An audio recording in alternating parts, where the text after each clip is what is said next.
This will be the final chapter of my story, for now anyway, because it comes up to the present. And there's several things I'll introduce that have been coming together for me, but hopefully not get into too much and make later videos about. It starts in 2020, which was of course a really dark time for all of us, myself included. I was very isolated and I went through a lot of pain, and I, maybe for that reason, remembered a phrase I'd heard long time before, divine darkness, which I always thought meant the description in the Bible of God being wrapped in thick darkness in the older part of the Bible. But I thought in the newer part of the Bible, it says God is light, and in him there is no darkness at all. So I thought that's a strange way to describe God, almost wrong to think of God now as in darkness. But that was a description that ancient people gave when they were comforted by God. When Moses went up the mountain to meet God, when David said he was rescued by God, he described God in this way, as wrapped in thick dark clouds and smoke and angry and thunder and lightning coming from his presence. And that appealed to me. I felt like I needed that at a time when it was dark. I felt like everyone needed to somehow be comforted by what was in the darkness. And that phrase actually means something like God actually is infinite, uncreated light. But because we are so limited, we only see so far into that light. To us, that light is darkness because of our own ignorance. And so I did take comfort in that, because I realized that means that the apparently overwhelming darkness is actually where infinite love is. And that's been my mindset the last few years, and will be, you'll see in this chapter, that's been my mindset in discovering and in trying to empathize with others, is kind of embrace the darkness and just have faith that the good is there, and that I'm just too small to see and experience it. Well, so during this time, another thing I started looking into was the theory of evolution, biological evolution, which had always attracted me, but I dismissed for several good reasons.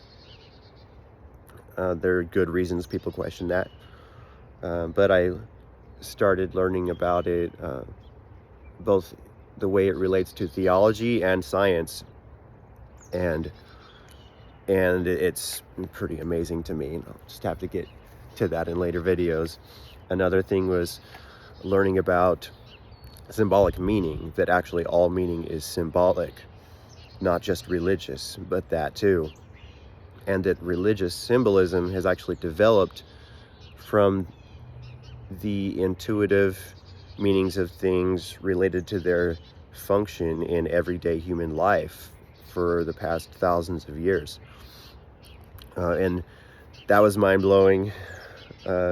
One of the most major revolutions in my way of seeing the Bible, for sure. Well, I'm referring to notes this time because there's so much and I want to fit in the last one. Well, at this time I also decided to move forward with Pioneer Bible Translators. I reached out to them again and was officially accepted. And my parents had been inviting me to come to Idaho for a long time, and I hadn't been going, but I decided to go stay with them and do the graduate courses I needed to join Pioneer, the mission effort that I have talked about in previous chapters. But before I went, I had a severe flare-up of my digestive disorder, the most painful one yet. And I mention it because I had this ironic moment where I was alone in the dark, in pain, and had a slight turn toward recovery, a slight feeling of relief, and this intense wave of thankfulness washed over me. And I just prayed, thank you, thank you, thank you. Couldn't stop for several minutes. And that relates, I think, to the divine darkness theme that have I've just introduced for the last few years.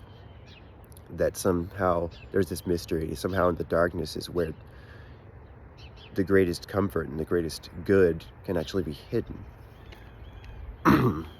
Well, I went to Idaho. I started my graduate studies. One thing I didn't mention was that someone had asked me, people ask each other sometimes, do you believe in ghosts? Well, someone had asked me that, someone who I felt to be a intellectually, like, their person a couple years earlier. And I had just said, no, I don't know, I'm open-minded. Well, I had gotten a book about, that was just full of anecdotal stories about ghosts in Ireland, which is part of my background, as I've mentioned. And I hadn't read it yet, so during this year I read a bunch of those. I'll have to refer back to that in later videos, but it actually relates to a graduate course I took, which introduced more of what I had learned a little bit about, which was the way of life of people in a lot of countries in the world where they encounter spirits every day. That's a normal thing to them. And if missionaries go and are not aware of this, they may get freaked out by what they encounter. And that's actually much more like what the Bible describes as being the world that the early church lived in. That was not strange to them. It was a concern for them that they needed help with. So there's that. I studied Hebrew for the first time, which was surreal to me. I'd studied Greek, but I'd always wanted to study Hebrew. At the same time, I started working at a group home for teenagers, initially just to work while I was studying before going on a mission. But then that became very important to me. As I usually do, I became very, very attached, very involved, and I have a harder time leaving places than I joke with my sister sometimes. Some people like her have a harder time staying, but I have a hard time leaving, and we both had to figure out our own way to deal with our respective struggle there. Well, I once again put the mission I was working toward on a back burner, but it wasn't randomly. There was more to it too, related to the Bible. You see, at the youth home, I was encountering more than I had before. Trauma backgrounds, mental health diagnoses, behavioral disorders, and a greater gender diversity than I had before, and also kids delving into what I considered dark spiritualities, and rather than judge, I want to understand. And like with anything else, I hadn't thought of doing so in this sort of environment, but just how I've been so intrigued by different cultures and religions around the world. This is part of my culture, and and I started seeing how a lot of the struggles and even a lot of the trauma that young people, and not just in one place, but like a whole young generation, and not just kids, but all the way up to my age, are the things that we're dealing with and the political problems that we're having. It's all religiously related, and it's all spiritual fundamentally. I really think that it is, but I don't see people talking about spirituality in the political arena, and yet I don't think we'll ever get anywhere without that. And this became more and more in my greater and greater in my attention, as I also was trying to learn to empathize with young people and really try to get inside their experience. Like, I'd wander around the library sometimes just because they had some nice koi fish found myself in the paranormal section, found a book in my hands that was a rigorous intellectual defense of the idea that we are less than nothing in the universe and it is less than indifferent to us. And I just found that really fascinating, and I guess I wanted to plunge myself as deep into existential despair as possible to try to be able to be resilient for kids who are, having suicidal ideations and actual attempts. I didn't want to be surface with them. This is what I do in every environment that I'm in. I try to really understand and share in the experience, and so that I can be useful, so that I can be good. Well, that book eventually disappeared from the library, and I asked them what happened, because I hadn't finished it yet. I would just go back and read a chapter every now and then, and they said, "Oh, someone just checked it out and never brought it back." And I thought, oh no, they probably got halfway through and decided to end it all. But anxiety, I'd some of my worst anxiety had happened to me because I took steroids in recovery from hospitalization. And I experienced that again accidentally one time after having too much coffee. Well, why am I mentioning this? Because then I intentionally drank coffee a few times to stimulate anxiety in myself, to try to understand what our kids were going through with anxiety, to see what it was like to live with a little bit of that, because it's nowhere near the same, a few cups of coffee. But I had experienced actually hormonally induced steroids, and that's kind of what is happening to you when you have chronic anxiety. Well, that was really life-changing for me. It seems like in the last few years, the number of mind-blowing and life-changing events have just become in higher frequency rather than less. I've tried several times, and I can tell this is still going to be longer than I intended. But there's a couple more things I need to share to come up to the present. One is in this little church that I went to while I was there. Surprisingly, for a little church, I made some friends who were really well educated about the Bible, and who challenged me to not forget to do biblical criticism and to finish the project of biblical deconstruction that I had started in college. And it's very necessary because of the reasons I mentioned about our political and social and every other kind of problems. We have people who have been abusing the Bible for a long time, religious fundamentalists, and they don't understand what they're doing, and I was one. But it's when you don't do biblical criticism, basically. The thing is, people are afraid of biblical criticism. They're afraid of deconstructing the Bible because they're afraid that means giving up their faith. And it feels that way, and it's scary, but it doesn't mean that. You just have to be brave enough to keep going and put the pieces together. You come up with something, you discover something. You don't come up with it, but you discover something much greater than what you could have imagined, and it's more wide embracing, and it doesn't use coercion.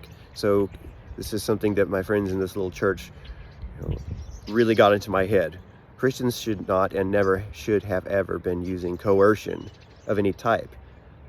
That was important for me because I believed in nonviolence, but there are really subtle ways of coercing people.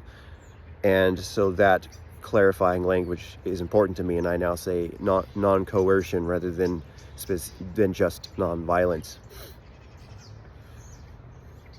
Very important to me spiritually, very important to me politically. And because of this, is one reason I realized maybe I was being pulled again in another direction than from Bible translation, is because the same drive that I had for that, to share with people around the world who want access to the Bible. In my own culture, it's been here for a long time, and it's not being handled right, and it's hurting people. And so I have this tug to try to help do something about that, which really involves, well, it's education, but it's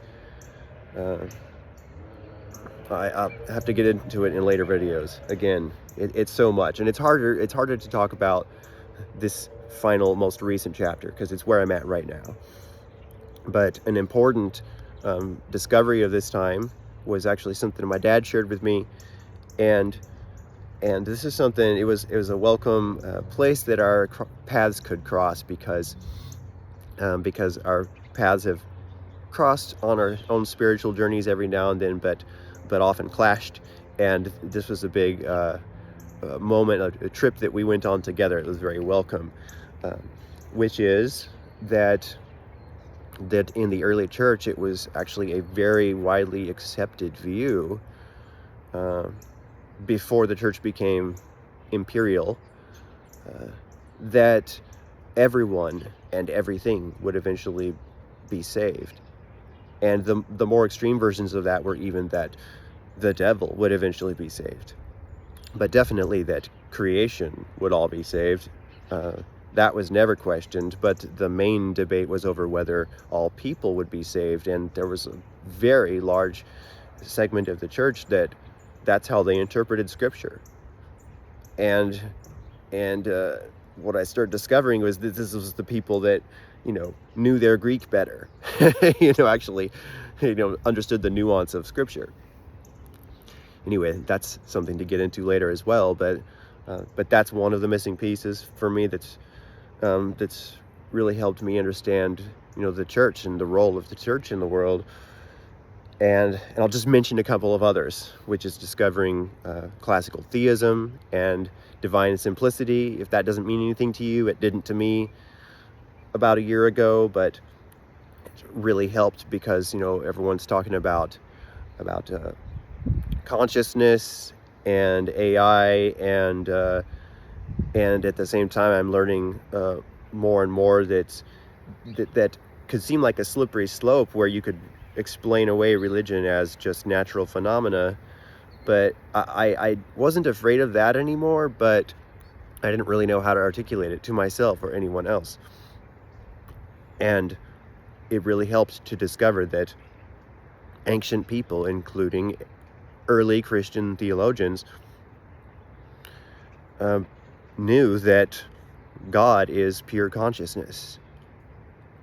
That answered so many of the problems that I had with theology and why Christians and atheists fight each other. Excuse me. And I'll get into that later. Where to end, to come up to the present. I've been trying to not just put this all together for myself, but figure out how to share, how to share things that are relevant to me, that are helpful to me, and that I see more and more people talking about, but I have to look for them, and I wish I heard more of it. I wish I heard more of the things that are making peace in the world. I want to remove obstacles to people actually hearing the words of Jesus, which are missing too much in the church, but that would benefit everyone, because what Jesus taught is what he did. He made the space in himself to live with his neighbors, even if they were his avowed enemies. That's how he ended up on the cross. And that's what it really means to follow him, is to put yourself on the cross, first in your heart. But then what that does is that makes room that makes room for a new world to appear. And so that's really what I'm about, and trying to figure out how to share, because we all have a little bit to share. None of us has the answer because it's always been with us. But it has to do with us all uh, doing our little part, communicating, sharing, and so that's what I'm trying to do. And I guess I'll end at the present with something I shared with my sister the other day, because we talk about these kind of things all the time. And I told her the only thing that's eternal is wind in the willows. And there's a few layers to that, but one is that there's this charming book that we love in my family called Wind in the Willows, and it has animal characters. It would seem to be for children, but it's really for everyone. It's for adults. It's timeless, and it's about friendship, adventure, simplicity, hospitality, humility, and just home and living life together. Really magical. And also something that Jesus said, that those who are born of the Spirit are like the wind. You hear its sound, but you don't see where it comes from or where it's going. And I've always been trying to look into that mystery of what that means. And it used to make no sense to me at all. And it actually makes a lot more now.